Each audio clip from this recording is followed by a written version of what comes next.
అద్భుతంగా కట్టాలనే ఆలోచనతోని 2,50,00,000 ఇవ్వడం జరిగింది. ఇదే కాకుండా కొన్ని దినాల ముందే మన గ్రేవ్ యార్డ్ కి కూడా మన మైనార్టీ ఫండ్ లో 10 లక్షలు ఇవ్వడం జరిగింది.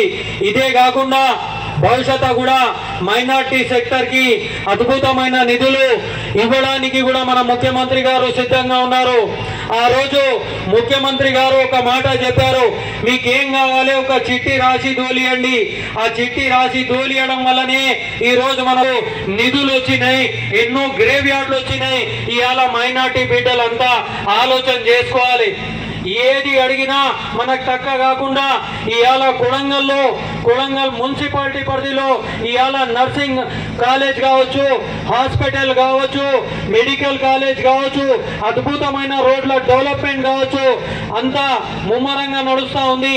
ఇదే విధంగా ఈ డెవలప్మెంట్ గురించి మన పెద్దలు తిరుపతి రెడ్డి అన్న గారికి ధన్యవాదాలు తెలియజేస్తూ ఈ అవకాశం ఇచ్చిన పెద్దలకు ధన్యవాదాలు తెలియజేస్తా ఉన్నా.